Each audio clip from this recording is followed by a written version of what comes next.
13/2024 సాయంత్రం 8:30 గంటలకి జగన్మోహన్ రెడ్డి గారికి ఇక్కడ దెబ్బ తగిలిందని, రక్తం వచ్చిందని చిన్న ఫస్ట్ ఎయిడ్ చేశాం బస్సులోనే. ఆ తర్వాత కూడా ఆయన కార్యక్రమం కంటిన్యూ చేశాం, అదేమి ఆగిపోలా. తర్వాత కార్యక్రమం అయిపోయిన తర్వాత అర్ధరాత్రప్పుడు హాస్పిటల్కి వెళ్ళి ఊడి సర్టిఫికేట్ తీసుకున్నారు. ఊడి సర్టిఫికేట్ లో వచ్చింది ఏంటంటే జగన్మోహన్ రెడ్డి గారి 1.5 into 1.5 సెంటీమీటర్స్ లాసరేషన్ ఉందని వచ్చింది. అలాగే వెల్లంపల్లి శ్రీనివాస్ గారికి ఎబ్రేషన్ 2 to 3 millimeters ఎబ్రేషన్ ఉందని చెప్పి అప్పర్ ఐ కింద ఉందని చెప్పి రాశారు. ఇది జరిగిన సంఘటన. ఊడి సర్టిఫికేట్ తీసుకున్నారు కానీ ఆ రోజు ఎఫ్ఐఆర్ కట్టలా. మర్నాడు ఉదయం 9 గంటల ప్రాంతంలో ఎఫ్ఐఆర్ పెట్టారు. డిలేకి ఎక్స్ప్లెనేషన్ ఎక్కడ ఇవ్వాలి. FIR Vellampalli Srinivas complaint. అతను చెప్పింది ఏంటంటే ఎవరో రాయేసి కొట్టారు అని చెప్పాడు. రాయేసి కొట్టారు అనడానికి అక్కడ సీసీ ఫుటేజ్ కానీ అక్కడ కొన్ని వందల ఫోన్లలో కొన్ని వందల టీవీ కెమెరాల్లో రన్నింగ్ వీడియోలు తీస్తూ ఉంటారు. అందులో ఎక్కడా కూడా సీసీ ఫుటేజ్ లో కానీ ఎక్కడ కానీ రాయేసి కొట్టినట్టుగా ఏ సాక్ష్యం లభించాలి. మచ్ లెస్ ఎవరు కొట్టారు అనే దానికి అసలు సాక్ష్యమే లేదు. ఆ రోజున ఈ కుర్రాడు సతీష్ అనే కుర్రాడిది పుట్టినరోజు. మర్నాడు ఆయన పుట్టినరోజు అయితే ఈ సంఘటన జరిగిన రోజు అర్ధరాత్రప్పుడు వీళ్ళు ఫ్రెండ్స్ అందరూ కలిసి ఆ సెంటర్ లో డాబా హోటల్ సెంటర్ లో కేక్ కట్ చేసుకున్నారు. కేక్ కట్ చేసుకుని కొంచెం ఏమో క్యాప్లో వేసుకుంటారు.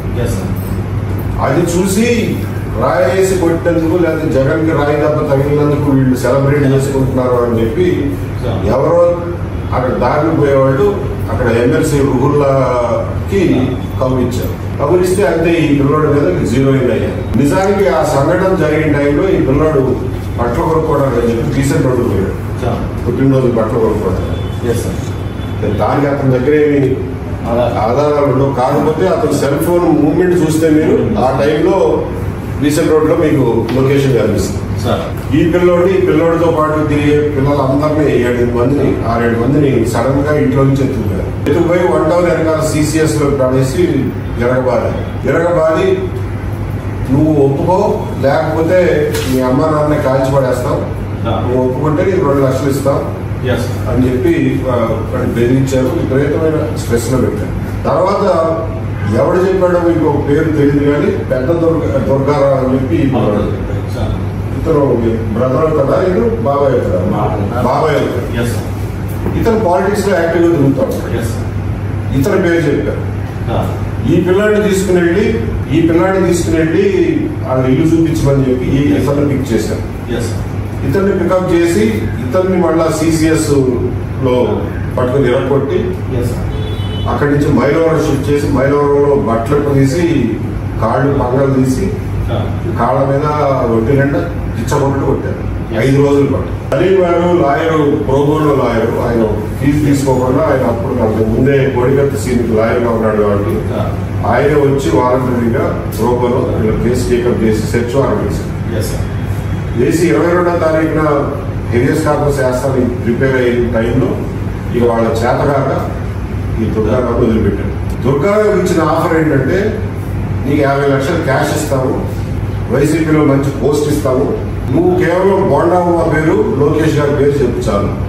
బోండామ్మ చెప్తే నేను చేయించాను, నేను 1000 రూపాయలు ఇచ్చి ఈ పిల్లలతో రాయి వేయించాను అని చెప్పు చాలు అని బలంతో పెడితే ఇతను ఒప్పుకోవాలి.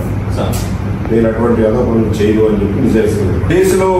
కేసులో బిల్డప్ చేసిన కేసు ఏంటంటే ఎఫ్ఐఆర్ అసలు ఇతను ఐడెంటిఫై చేయడానికి వాళ్ళు ఎంచుకున్న మార్గం ఏంటంటే ఇతని ఫ్రెండ్ చుట్టం కూడా వాడు చిన్నదుర్గారావు వాడి పేరు నుంచరా చిన్నదుర్గారావు. ఇలాంటి ఫ్రెండ్స్ తిరుగుతూ ఉంటారు.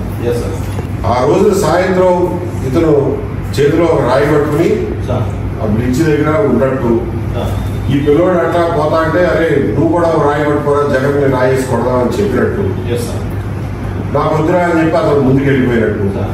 అతను ఆ రోజు రాత్రి వాళ్ళ నాన్న చెప్పాడట. ఇది 13వ తారీఖు రాత్రి. 14వ తారీఖు సాయంత్రం అప్పుడు ఎక్కడో స్కూల్ దగ్గర కూర్చుని ఉంటే ఇతను అన్నాడు నేను వేసి కొట్టాను, ప్రమాణం తగిలింది అని అతను విన్నట్టు వెళ్ళి వాళ్ళ ఫాదరే చెప్పినట్టు. ఎప్పుడు 14వ తారీఖు నైట్ చెప్పి 7:30 నిద్రపోయాడు. 15వ తారీఖున వాళ్ళ నాన్న ఏం చేయడు. 16వ తారీఖు మార్నింగ్ వాళ్ళ నాన్న వెళ్ళి బీఆర్ఓకి స్వర్ణలత అని ఒక లేడీ బీఆర్ఓకి చెప్పినట్టు ఎక్స్ట్రా జ్యుడిషియల్ కన్ఫెషన్. బీఆర్ఓ వెళ్ళి పోలీసులకు చెప్పినట్టు ఆ రకంగా ఇతన్ని ఐడెంటిఫై చేసినట్టు 16వ తారీఖున ఇతన్ని ఐడెంటిఫై చేసినట్టు కనిపించారు. కానీ ఇతను 15వ తారీఖునే పికప్ చేశారు. ముందు 16 పికప్ చేశారు కదా, అతను ముందు రోజే 15వ తారీఖునే పికప్ చేశారు. బట్ స్వర్ణలత చెప్పినట్టు ఎక్స్ట్రా జ్యుడిషియల్ కన్ఫెషన్ అంతా రాసింది 16వ తారీఖు. ఇదొక అంటే నేను అనేది ఏంటంటే తప్పుడు కేసు పెట్టడానికి కూడా తెలివితేటలు ఉండాలి కదా, అది కూడా లేదు. ఇంత దరిద్రంగా కేసు బిల్డప్ చేశారు. అతనితో 164 చేయించారు. చేపిస్తే అతను నిజాయితీగా జడ్జి ముందు నాకు ఇవన్నీ తప్పు, నేను ఎప్పుడు అట్లా అనలేదు అని చెప్పి 164 ఇచ్చారు.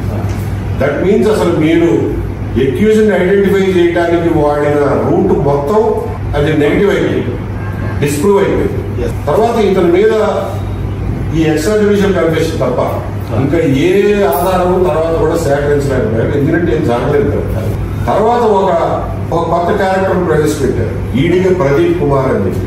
అతను ఎవరికి తెలియదు. ఇతనికి కానీ వీళ్ళ నాన్నకి కానీ బీఆర్ఓ మొహం ఇవాళకి తెలియదు.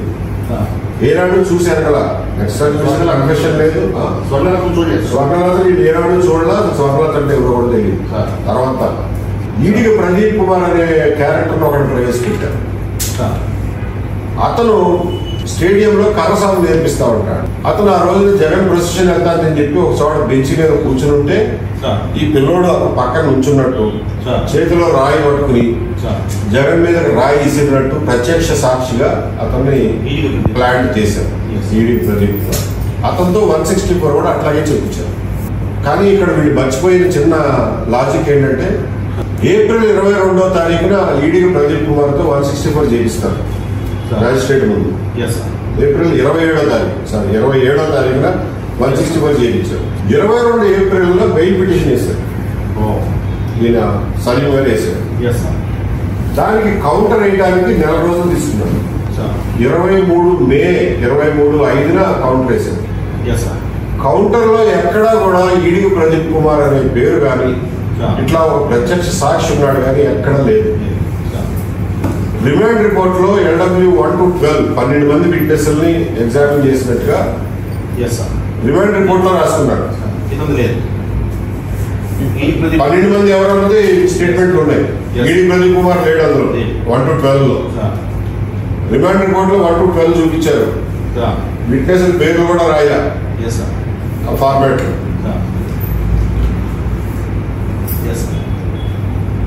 కౌంటర్ వేసిన దాంట్లో కూడా 1 to 12 అనే అంటున్నారు తప్ప 13th విట్నెస్ ఉన్నట్టుగా ఎక్కడ కౌంటర్ లో రాయాలి.